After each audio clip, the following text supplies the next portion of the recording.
უზარმაზარი გამოხმარება მოყვა ლელა ჩოქურის საქმეს. ეს არის საქმე, სადაც ქართველმა ემიგრანტმა 2 მილიონი ევრო მოიგო იტალიაში და საქართველოს ჩამოსულს ფაქტიურად აღაჩაღებენ, ძარცვავენ და რაც კი მოიგო, ყველაფერს ართმევენ.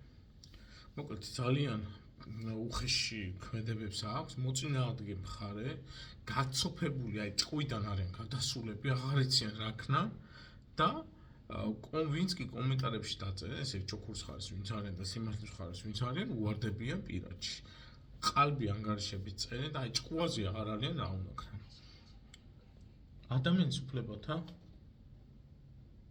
ეს ხალხი აშანტაჟებენ, ემუქრებიან, ფსიქოლოგიურ ზეწოლას ცდილობენ, ვინც ჩოქურის ხარის არიან, პირადში უვარდებიან, ჩემს შესახებ 1000 დეზინფორმაციას ვრცელებენ და ამ ყველაფრის ფონზე მე მინდა გითხრათ, რომ ძალიან სწორი სტრატეგია გვაქვს არჩეული. მინდა მოგახსენეთ სრული პასუხისმგებლობით, რომ არავის არ შერჩება დანაშაული.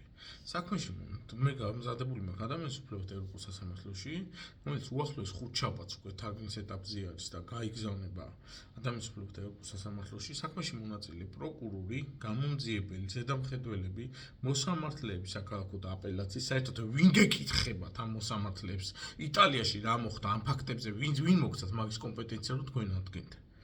აი ამის გამო, თქვენი თვითანებობის გამო საქართველოს სახელმწიფო კიდევ ერთ ადამიანის უფლებათა ევროპულ სასამართლოში მიიღებს საქმეს. ეს არის რაც უნდა მეთქვა და ამ საქმეზე ჩვენ რა თქმა უნდა არ გავჩერდებით, ვიბრძოლებთ ბოლომდე. გამარჯვებამდე.